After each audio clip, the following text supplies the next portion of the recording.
These systems are old and they've always been a little esoteric. So like anything from the ancient world, the level of misinformation from contemporary internet cut and paste culture is just completely ridiculous. And it all seems to be focused on the whirling square, which is just one tool out of an entire kit of possibilities, because of its relationship to the Fibonacci series, which eventually ends up around 1.618 over time. In the same way they're getting those fake spirals from the commonly misused Nautilus shell, which starts out as a circle, and therefore square. But it would be extremely rare to find one in the wild that fits this long extended narrative of the whirling square, and the same is true for the conch shell, from the front.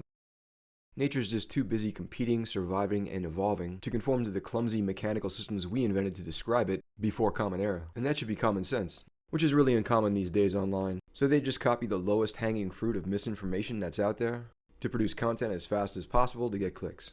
And so just in my lifetime, a highly advanced skill set, which has been the foundation for the fine arts going back thousands of years, and the foundation of everything I do in visual design, has been completely drowned out by the overload of internet stupidity, to the point where LLMs who search in the same way Google does are incapable of providing any factual information, and as I mentioned in a previous episode, it's impossible to train them. So here we are, same place we've basically always been. Working pros like me who use these systems thoroughly understand their mechanics, but in general are too busy in production to play teacher. But here's the thing, these systems are existential.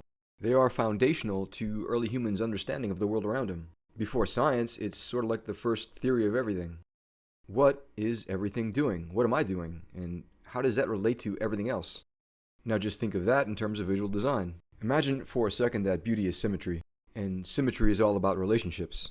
What is the relationship of this one thing to everything else? And it doesn't have to be deeply complex. Simplicity works just fine. It doesn't have to be math or geometry. It can just be basic techniques of organization. And the goal is that everything works together as a whole. Order and structure are just a comfort to the viewer. And they don't have to know anything about these systems to feel that way. It's natural. We're hardwired for it. Because all life on this planet, starting with single-celled to multi-celled organisms, began as basic fractals. And that's still what's going on with plants. It's really easy to see. Whereas animals adapted a bilateral development, that's just fractals on both sides with a central core. So not only did all life evolve from simple ordered patterns, but the early universe was also in a high state of order. Order came first, then entropy. And order tends to come with structure or easily recognized patterns, and that's the next really big reason. We absolutely love patterns. We love repetition in those patterns. Pattern recognition was critical to our survival as a species. It still is, and for sure it will be for the next species as well. And that's how you can understand the existential aspect of classical design. We just like it, most people don't know why or care, and that's okay. And in using these systems, you're sort of comforting the viewer. You're making it easier or more accessible to everyone, really. This is the true existential nature of classical design.